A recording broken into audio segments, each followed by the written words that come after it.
Hello everyone, welcome to Chahal Academy. In this video, we are going to study about parliamentary system of government.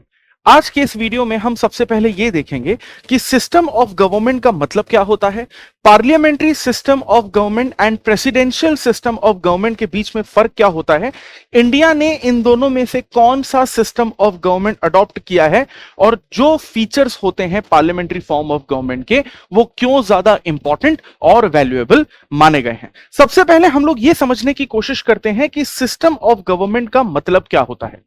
Government के तो जो important organs होते हैं जिन्हें हम executive और लेजिस्लेटिव्स के नाम से जानते हैं, इन्हीं दोनों ऑर्गन्स के बीच में जो पावर डिस्ट्रीब्यूशन होता है उसे ही हम सिस्टम ऑफ गवर्नमेंट कहते हैं। एग्जांपल के तौर पर इंडिया में लेजिस्लेचर्स का मतलब होता है member of parliament and member of legislative assembly, और एग्जीक्यूटिव्स का मतलब होता है president, vice president, prime minister, chief minister and council of minister. यानी कि लेजिस्लेटिव और एग्जीक्यूटिव्स का रोल अलग अलग है इस देश में। लेजिस्लेटिव्स कानून बनाते हैं और एग्जीक्यूटिव्स कानून को इंप्लीमेंट करते हैं, और इन्हीं दोनों ऑर्गन के बीच में ये जो फर्क है, ये जो पावर डिस्ट्रीब्यूशन है, इसे ही हम लोग सिस्टम ऑफ गवर्नमेंट के नाम से जानते हैं। अगर हम मॉडर्न डेमोक्रेटिक गवर्नमेंट की बात करें तो सिस्टम ऑफ गवर्नमेंट को कुल मिलाकर दो अलग अलग कैटेगरीज में डिवाइड किया गया है, जिसे हम पार्लियामेंट्री फॉर्म ऑफ गवर्नमेंट और प्रेसिडेंशियल फॉर्म ऑफ गवर्नमेंट कहते हैं।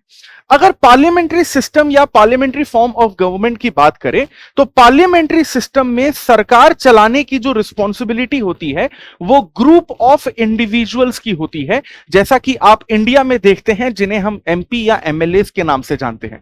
लेकिन प्रेसिडेंशियल सिस्टम में सरकार को चलाने की जिम्मेदारी सिर्फ किसी एक इंडिविजुअल या किसी एक पर्सन पर ही होती है। यहां तक कि पार्लियामेंट्री फॉर्म ऑफ गवर्नमेंट में जो कैबिनेट मिनिस्टर्स गवर्नमेंट के लिए काम करते हैं वो पार्लियामेंट के ही मेंबर होते हैं। लेकिन प्रेसिडेंशियल सिस्टम में अगर हम इसकी प्रोसेस देखें तो इसमें जो कैबिनेट मिनिस्टर्स होते हैं उनका अपॉइंटमेंट प्रेसिडेंट करता है, और यह जरूरी नहीं है कि वो वहां की पार्लियामेंट के मेंबर हो सकें। यहां तक कि अगर हम रिस्पॉन्सिबल गवर्नमेंट की बात करें तो पार्लियामेंट्री सिस्टम में जो गवर्नमेंट काम करती है उसे हम रिस्पॉन्सिबल गवर्नमेंट के नाम से भी जानते हैं, क्योंकि वो अपने अपने हाउस के लिए कलेक्टिवली रिस्पॉन्सिबल होती है। एग्जाम्पल के तौर पर इंडिया और यूके। लेकिन अगर प्रेसिडेंशियल सिस्टम की बात करें तो इस गवर्नमेंट को हम नॉन रिस्पॉन्सिबल या फिक्स्ड एग्जीक्यूटिव सिस्टम के नाम से जानते हैं, और इसका सबसे अच्छा एग्जांपल दुनिया में हमें यूनाइटेड स्टेट्स ऑफ अमेरिका के नाम से देखने को मिलता है। अब जरूरी बात यहां पर यह है कि इंडिया ने अपने कॉन्स्टिट्यूशन में गवर्नमेंट को रन करने के लिए पार्लियामेंट्री फॉर्म ऑफ गवर्नमेंट को चुना है। यहां तक कि सिर्फ सेंट्रल गवर्नमेंट के स्टेचर पर नहीं, लेकिन स्टेट गवर्नमेंट के स्टेचर पर भी हम लोग पार्लियामेंट्री फॉर्म ऑफ गवर्नमेंट को ही चुनते हैं। यानी कि सेंट्रल गवर्नमेंट में member of parliament group of individuals कहलाते हैं, और स्टेट गवर्नमेंट में member of legislative assembly group of individuals कहलाते हैं। जरूरी बात यह है कि इंडिया ने जो parliamentary form of government adopt किया है, इसके ऐसे कौन से फीचर्स हैं जिसकी वजह से पिछले 75 सालों से हम अपने देश को पार्लियामेंट्री फॉर्म ऑफ गवर्नमेंट में ही देख रहे हैं। इसमें सबसे पहले हमें प्रेसिडेंट और प्राइम मिनिस्टर के बीच में यह फर्क समझना होता है कि प्रेसिडेंट ऑफ इंडिया एक नॉमिनल एग्जीक्यूटिव के नाम से जाने जाते हैं, और प्राइम मिनिस्टर ऑफ इंडिया को हम रियल एग्जीक्यूटिव कहते हैं। यहां तक कि मेजॉरिटी की पॉलिटिकल पार्टी का रूल जो है वो पार्लियामेंट में या स्टेट गवर्नमेंट में काम करता है।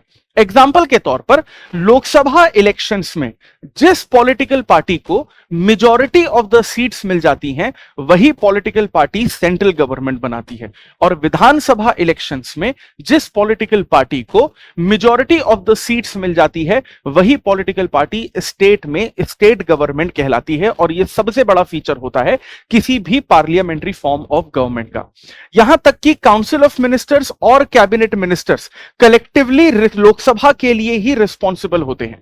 यहां पर यह बात समझनी बहुत ज्यादा जरूरी है कि आप चाहे लोकसभा के मेंबर हो या राज्यसभा के मेंबर हो, अगर आप काउंसिल ऑफ मिनिस्टर या कैबिनेट मिनिस्टर हैं तो आपकी रिस्पॉन्सिबिलिटी और अकाउंटेबिलिटी सिर्फ और सिर्फ लोकसभा के लिए ही रहेगी।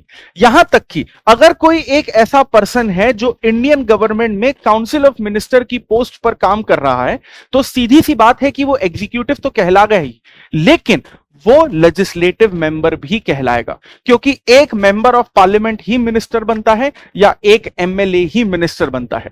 तो यहां पर एक पर्सन जो लेजिस्लेटिव का पार्ट है वो एग्जीक्यूटिव का रोल भी प्ले कर सकता है, और जो एग्जीक्यूटिव है वो लेजिस्लेटिव का भी रोल प्ले कर सकता है, यानी कि डुअल रोल यहां पर प्ले करना होता है।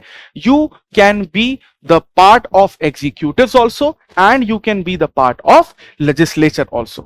जब हम काउंसिल ऑफ मिनिस्टर या कैबिनेट मिनिस्टर की बात करते हैं तो इसमें सबसे बड़ा नाम उभर कर आता है इंडिया के प्राइम मिनिस्टर का, क्योंकि लोकसभा में वो सबसे बड़ा मिनिस्टर जिसे हम प्राइम मिनिस्टर कहते हैं वो लोकसभा के लीडर भी कहलाते हैं, हाउस के लीडर भी कहलाते हैं, और गवर्नमेंट की जितनी भी पॉलिसी या डिसीजन मेकिंग होती है उनका फाइनल डिसीजन प्राइम मिनिस्टर ही अपने हिसाब से लेते हैं।